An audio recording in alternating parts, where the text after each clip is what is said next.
this PowerPoint. Okay, alright. So, in this interview, we'd like to observe your spoken dialect, so we're going to ask you a large number of questions, and some are going to be used on the video, others will not.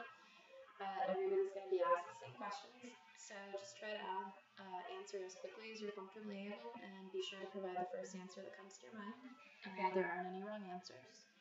So we always start out by telling that a person's dialect is comprised of the words they use, how they pronounce them, and the grammatical structures they use in their spoken language.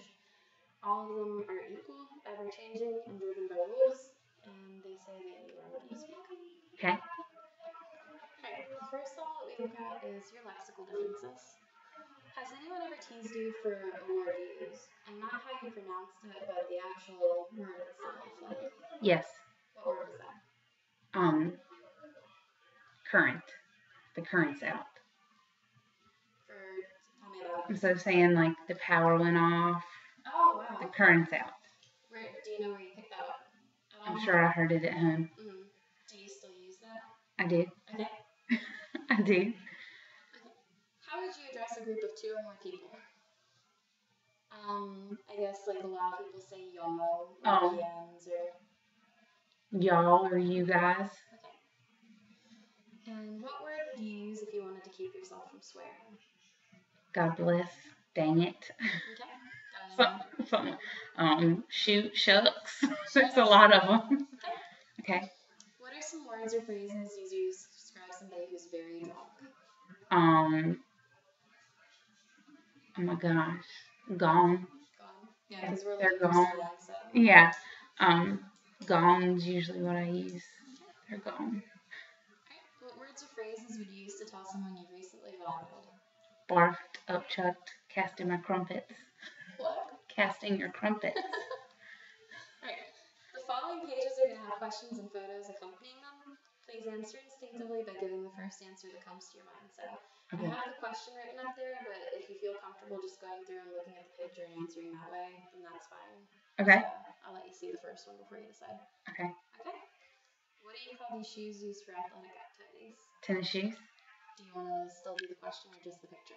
Well, let's do the question too, so I know exactly what you're wanting to. Okay. What do you call this drink made with milk and ice cream? Milkshake. What do you call this item used in a classroom? Chalkboard. What do you call this insect with a glowing butt? Lightning bug.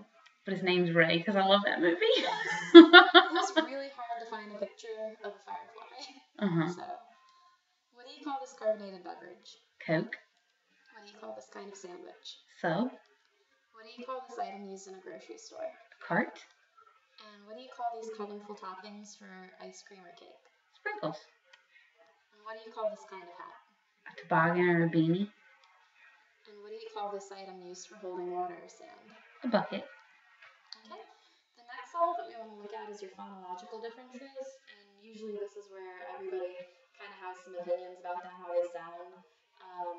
Some people hate it, and some people really enjoy this because, I don't know, they're self-deprecating and like making fun of their own accents. But okay. Has anyone ever teased you for the way you pronounce something? Yes. What was it? 9.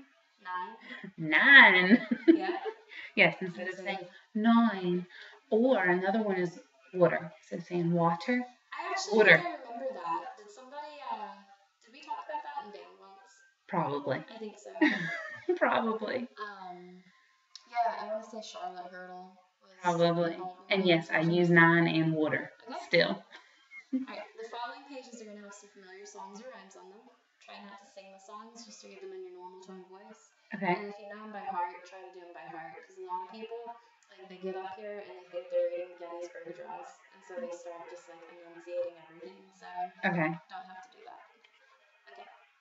Twinkle, twinkle, little star, how I wonder what you are, up above the world so high, like a diamond in the sky. Twinkle, twinkle, little star, how I wonder what you are. Mary had a little lamb, its fleece was white as snow, and everywhere that Mary went, the lamb was sure to go. Roses are red and violets are blue, sugar is sweet, and so are you. Jack and Jill went up the hill to fetch a pail of water. Jack fell down and broke his crown, and Jill came tumbling after. Can you do that one again? Yeah, because water. If I was just asked if you said, tell me Jack and Jill went up the hill to fetch a pail of water. Jack fell down and broke his crown, and Jill came tumbling after. But reading it, it's so funny because you look at the letters. Yeah, and this is water instead of water. And this is my first year teaching, so I'm very aware of the letters and their sounds. Yeah. What grade do you teach? I have 3rd through 5th. I'm the self-contained special education. Oh, how about you? You rock. I love it. Okay. All right. The following slides are going to have one or more words on them to be read in rapid succession. So just say them quickly. Try not to think about the pronunciation, and just say them in your natural tone of voice. Okay. You ready? Mm-hmm. Okay. Aunt, caramel, coffee, coupon, crayon, huge, pecan, route, syrup, time. And do you mind if we go back through these a little bit louder? Sure. Okay, I'm gonna go back a little. Okay. All right, go for it. Aunt, caramel, coffee, coupon, crayon, huge, pecan, route, syrup, time, water, athlete, nuclear, realtor, cot, caught, Mary, Mary, Mary, Murray, pin, pin, pan. Do that again. Pin, pin, pan. Okay. All right, and then the last level that we look at are syntactic differences, and a lot of that has to do with grammar choices. Not necessarily looking for bad grammar or anything like that, but like there are areas in the country where they have what's called a double modal, and they might say I might could do something, and for that area that they're in, it's considered grammatically correct because it's part of the dialect. So. Okay. But basically, most of these questions, they're usually geared towards a personal question, and a lot of people will go into storytelling mode, and that's excellent. Like, if you can do that, please do.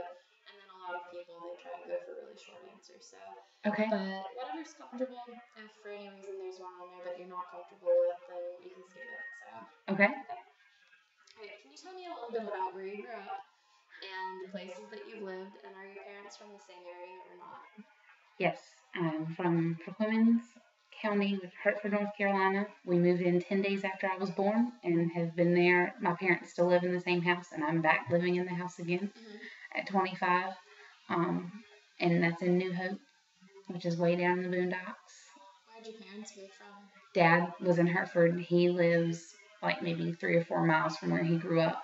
And Mom was from Elizabeth City, which is just, I don't know, a few miles difference. Do you think that you sound like them, or do you think they have stronger accents at all? Maybe. I know that when my brother went to school in Lynchburg, and when we met his friends all said he had a stronger accent than I did. So. Kyle's your brother, right? Yes. Congratulations to him. Yeah, the county commissioner. Awesome. He's excited. I saw that. So. He's very excited. Okay. What's your favorite hobby, or what activities do you enjoy in your free time? And if it's something that you're passionate about, please tell me what. Well, in free time, I like to do crafting. I can make anything with a hot glue gun or duct tape. And it's just fun because I can focus on that and forget about everything else. And you know that working with kids at all, but especially kids who have any kind of heightened need in any way, shape, or form other than what you would typically deal with is exhausting and emotionally draining at times. And so to have something that you can do and totally lose yourself in is part of the reason I really enjoy it. Okay.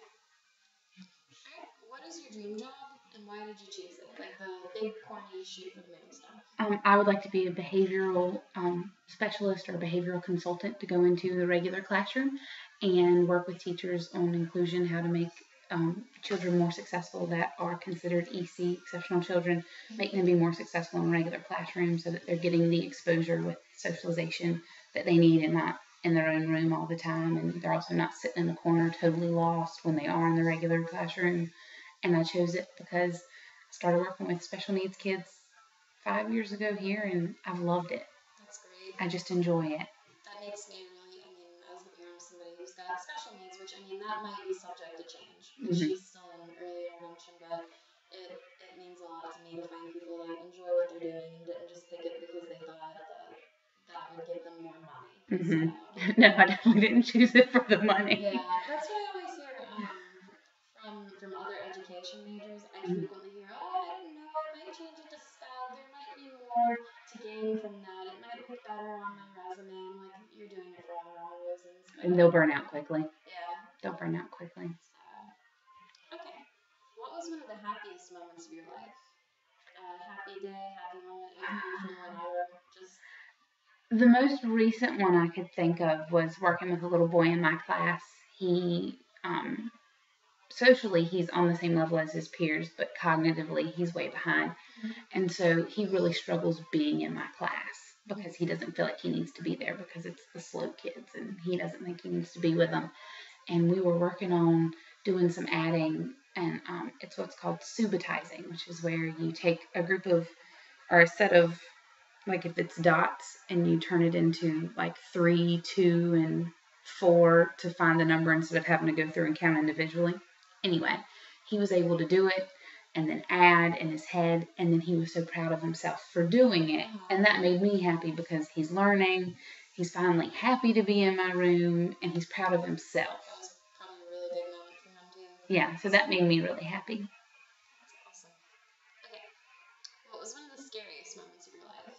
And I was telling Emily, a lot of people go for a near-death experience or a car accident, or it can be whatever. But mine was probably, it was actually, I was at band practice my senior year of high school, so you had already graduated, I think. But I got out of band practice and I saw I had several missed calls on my cell phone, and so I called the house, and my brother was like, "Yeah, Dad caught his arm on fire. They're at the hospital. Can you get me some dinner from Popeyes?" And I was like, "Whoa, whoa, whoa, what? What? Dad was on fire? He's at the hospital? What happened?" And so I started freaking out because I didn't know anything. So that was really scary for me because here I am several hours later, had no clue. Was his arm okay? Yeah, he was fine. We live in the country and we have a burn pile, and he'll pour gasoline on it and then throw a match. And apparently some gasoline splashed back on his arm, and when he went to light the match, it caught his arm, but he's fine now. Do you believe that this is not the first one that I've had that somebody's father was on fire? Like, I'm not kidding. It's because we're here in the South and folks love to play with fire. That's what it is. Got a burn pile in the backyard. And you remember Matt Morgan, right? Yeah, his mom still works at the school that I'm at. I think his dad was farming one of his fields. Like, I don't know what season it was anymore, but he was on his tractor and it caught on fire. So oh gosh. There's like a disproportionately high amount of burning daddies on these interviews now. So I'm glad he's okay though. Yeah, he's fine. It just scared me. Okay, and then the last one, it's kind of a silly question, but a lot of the people that we've interviewed are still 18, so they were little tiny when The Lion King came out. But have you seen The Lion King? And if you had to summarize the plot for storytelling purposes, can you do it? Yes, I've seen The Lion King, and the plot is about, for me, it's about kind of being able to believe in yourself, and no matter what happens, and I don't know, you can work through it and to be who you are, because ultimately he's the king and he tries to deny it. So if you were going to tell the story to your kids and you didn't have a book in front of you, how would you tell it? I would say it's about the king lion, and he has a son named Simba. And Simba's really rambunctious and wild because he's young and he likes to go out and play. And one day, it was set up by his evil uncle that his rambunctiousness would not be good for his dad, and his dad ended up dying, and Simba blamed himself. And then he ran away because he felt bad, and he tried to deny that he was going to be the king and that he needed to go back home. And then he saw how bad it was, and so he went back and he took over and kicked his uncle out, and everybody lived happily ever after. Okay, so if you saw it as a kid, I don't know how old you would have been. I did. How did Mufasa's death make you feel? It was sad because it's almost like it was drug out, because like there's that whole section where Scar's there and he's like got Mufasa's claws, and you're like, oh, is he gonna save him? Is he not gonna save him? And then he doesn't, and you're like, oh my gosh. So it made me really sad. What was your favorite scene? Well, it's several. The Hakuna Matata. I love songs. No, I take that back. Now that I think about it, my favorite part is that it's towards the end when they come back and Timon and Pumbaa are distracting the hyenas. You have to understand, I'm really into kids movies, and he's like, "Oh, are you aching? Yep, yep, yep. For some bacon? Yep, yep, yep." Yeah, that's my favorite part of the whole movie. Now that I think about it. You can be a big pig too. Oi! Yes, my favorite part. Alrighty, that wraps up all the silly questions.